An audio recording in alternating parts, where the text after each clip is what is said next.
नमस्कार मंडळी, कशा आहात सगळे? मजेत ना? स्वागत आहे तुमचं माझ्या यूट्यूब चॅनलवरती.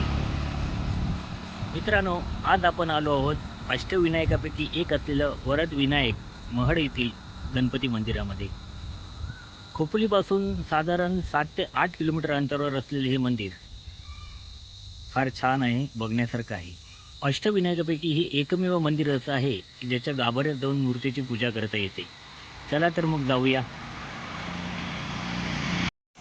हे आहे मंदिराचे प्रवेशद्वार. आता आपण इथून सुरुवात करणार आहोत.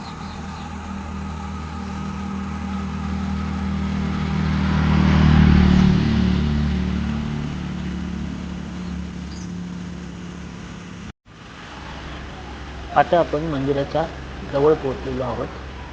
सोमवारची रम्य सकाळ आहे, त्याच्यामुळे गर्दी पण जरा कमीच आहे. उद्या मंगळवार आहे, गर्दी जास्त असेल. दुकानं पण आता हळूहळू खोलायला लागलेली आहेत. हा रस्ता सरळ मंदिराकडे जातो. आणि आता आपण मंदिराच्या जवळ पोहोचलेलो आहोत. श्री वरद विनायक गणपती बाप्पा मोरया. आणि हे बाजूलाच गावदेवी मंदिर आहे. गणपती मंदिराच्या अगदी लागूनच हे मंदिर आहे गावदेवीचं. इथे दर्शन करून आपण आता आलेलो आहे मुख्य मंदिराकडे. ही गर्दीच्या वेळी इथे दर्शनाची रांग लागलेली असते, त्याच्यासाठी हे सगळी व्यवस्था केलेली आहे. आणि आता आपण मंदिराच्या मुख्य प्रवेशद्वारासाठी पोहोचलेलो आहोत. मंदिराच्या आतमध्ये शूटिंग करायला परवानगी नाही, म्हणून आपण बाहेरूनच शूटिंग करत आहोत. आणि हा मंदिराच्या आजूबाजूचा परिसर आहे. संपूर्ण मंदिराला आपण प्रदक्षिणा घालणार आहोत. आणि मी सुरुवातीला सांगितल्याप्रमाणे अष्टविनायकापैकी हे एकमेव असं मंदिर आहे जिथे भक्त प्रत्यक्ष गाभाऱ्यात जाऊन मूर्तीला स्पर्श करून पूजा करू शकतात. मंदिरात 1892 पासून म्हणजेच 130 वर्षापूर्वीपासून एक नंदादीप अखंड ठेवत आहे तिथे. तर तुम्ही तिथे आल्यावरती तो नक्की पहा. आणि असं म्हणतात की ही गणपतीची स्वयंभू मूर्ती आहे. ही मूर्ती 1690 मध्ये धोंडू पौडकर या गणेश भक्ताला जवळच्याच एका तलावात सापडली होती. तो तलाव पण आपण बघणार आहोत शेवटी. तसेच याची स्थापना 1725 मध्ये कल्याणचे सुभेदार रामजी महादेव भिवळकर यांनी या मंदिराचे बांधकाम केले. वरद म्हणजे आशीर्वाद देणारा आणि विनायक म्हणजे गणपती. भक्तांच्या सर्व इच्छा पूर्ण करणारा तो वरद विनायक. हे मंदिर पूर्वाभिमुख असून गाभाऱ्यात पेशवेकालीन आणि हेमांडपंथी आहे. मंदिराच्या चारी बाजूंना 4 हत्तींच्या कोरीव मूर्ती आहेत. मंदिराचा कळस 25 फूट उंच असून त्याच्या वरचा भाग सोन्याचा आहे. आणि ही काही सजावट केलेली आहे, काही तोफा आणि असे ठेवलेले आहेत तिथे.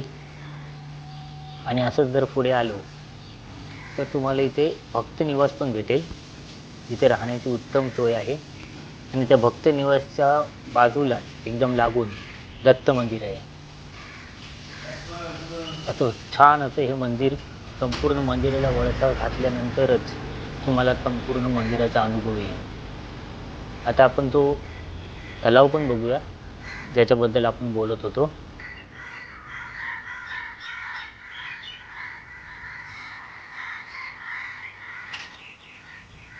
हाच तो तलाव जो मंदिराला लागूनच आहे. पावसाळ्यामध्ये तर फार छान वातावरण असते इकडचं. तलाव पण पूर्ण भरलेला असतो.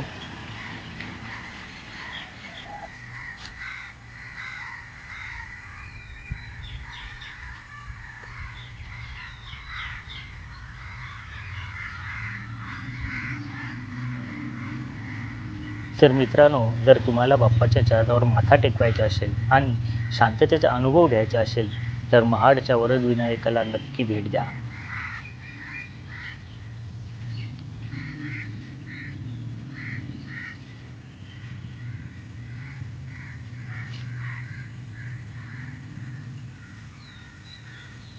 हा दिसतोय तो मंदिराचा मुख्य कळस, ज्याचा वरचा भाग सोन्याचा आहे.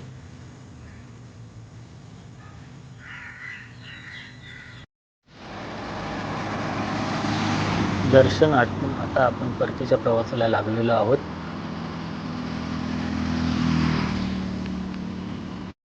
व्हिडिओ आवडला असेल तर लाईक करा, मित्रमंडळीसोबत शेअर करा आणि सबस्क्राईब करायला विसरू नका. धन्यवाद.